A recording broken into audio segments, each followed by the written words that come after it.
Desde el instante en que su voz emergió del silencio en la XCW, Amalia Mendoza dejó de ser un secreto familiar para convertirse en una fuerza emocional imparable. Estamos en 1954, con el corazón decidido y el apoyo de RCA Víctor, graba Puñalada Trapera y Maldición Ranchera, y su nombre comienza a flotar en las ondas radiales más influyentes de México. Esa primera emisión desde la legendaria estación no fue solamente un debut, fue el momento en que la Tariacuri, tal como se le conocía por aquel sobrenombre surgido en la tradición purépecha y prestado de los trío Tariacuri de sus hermanos, se anotó en la memoria del público. Todo comenzó en 1954, sí, pero lo que ese año significa no se mide en calendarios. Es en ese preciso instante en que su voz, conmovida, emocionante, casi rota, atrapa al oyente. La emotividad no era mera interpretación.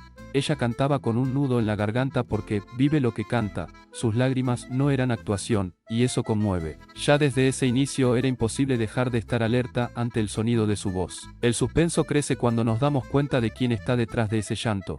Amalia no buscaba la lástima, buscaba contar historias. Sabía seleccionar canciones que calaban.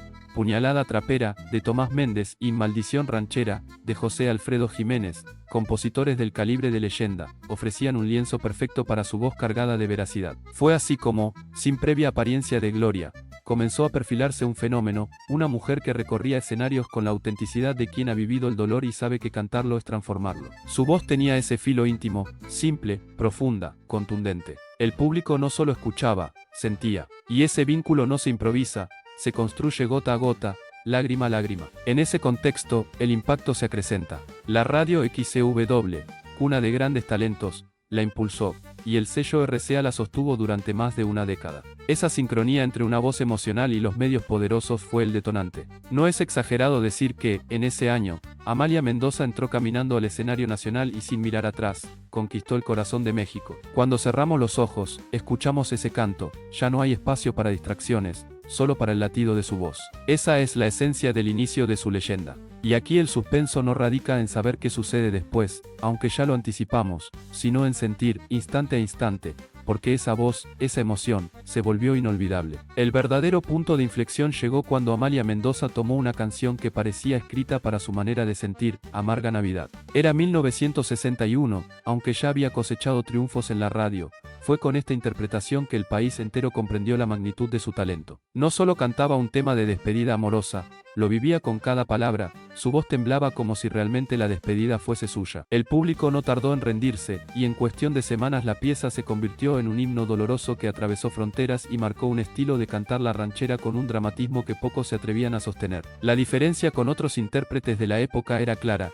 Amalia no embellecía el dolor, lo mostraba desnudo. Su estilo era tan personal que hasta los compositores más célebres buscaban en ella un eco para sus obras. José Alfredo Jiménez, uno de los grandes pilares de la música ranchera, encontró en Amalia a la intérprete ideal para sus canciones más desgarradoras. La fuerza de su amistad y colaboración artística colocó a la Tariacuri en un lugar privilegiado dentro de la música popular mexicana. Se convirtió en la voz femenina que dialogaba con los versos masculinos de José Alfredo, generando un contraste de emociones que cautivaba en cada presentación. El público abarrotaba palenques, teatros y ferias. Bastaba verla aparecer con su traje regional y ese rostro firme que se quebraba al primer lamento para sentir que algo único estaba por suceder. Lo que en otros cantantes era un adorno, en ella era verdad pura. Nadie salía indiferente. Incluso los críticos más severos reconocían que lo suyo era autenticidad, no artificio. Con Amarga Navidad llegaron también otros temas memorables. Échame a mí la culpa y Un mundo raro se convirtieron en parte de su repertorio constante. Pero más allá de la lista de canciones,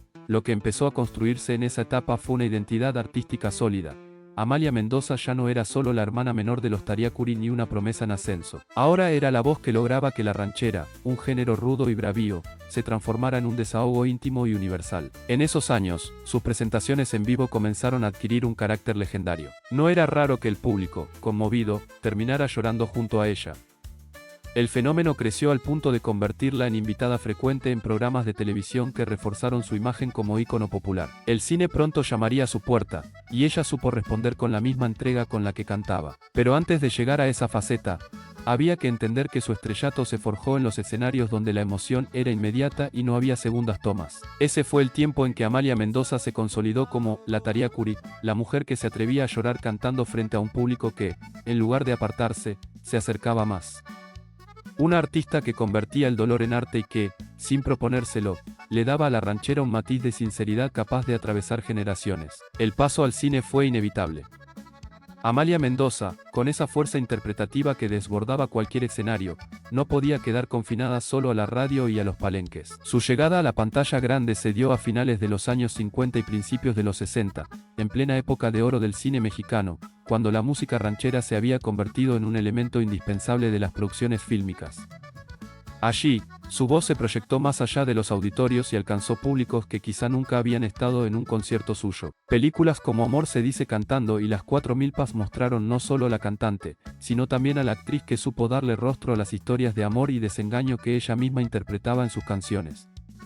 En la pantalla, esa mezcla de dulzura y firmeza que la caracterizaba se convertía en un reflejo de la mujer mexicana, sensible, valiente y profundamente ligada a sus raíces.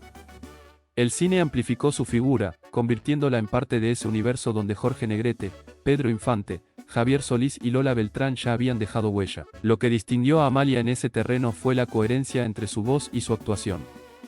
No era una actriz que fingía cantar, ni una cantante que se limitaba a hacer un papel, era la misma mujer que estremecía en un escenario trasladada a la pantalla, con un realismo que cautivaba. Esa naturalidad le abrió puertas en festivales y encuentros internacionales donde el cine mexicano era recibido con entusiasmo. Uno de los momentos más significativos ocurrió cuando su voz llegó hasta Berlín en un festival cinematográfico, mostrando que la ranchera podía conmover más allá de México y América Latina. En paralelo, su carrera discográfica no se detuvo. Al contrario, el cine funcionó como un escaparate que disparó las ventas de sus discos y la consolidó como una figura que representaba a México en dos frentes, el de la música y el del cine. Mientras tanto, su estilo personal, esa forma de cantar entre lágrimas, se transformó en una marca inconfundible que incluso llegó a influir en artistas de la nueva generación que buscaban transmitir emociones más profundas en el escenario. La combinación de cine y música multiplicó su alcance cultural. Se convirtió en un símbolo de autenticidad mexicana en una época donde el país era observado con fascinación por el resto del mundo a través de su arte. La ranchera ya no era solo un género musical, era una carta de identidad, y Amalia Mendoza era una de sus portavoces más fieles y apasionadas. Cada vez que aparecía en una película, los espectadores sabían que habría un momento de verdad, una escena donde su voz y su rostro transmitieran lo que otros personajes no podían decir con palabras. Esa fue su fuerza, ser el puente entre la música y la emoción humana.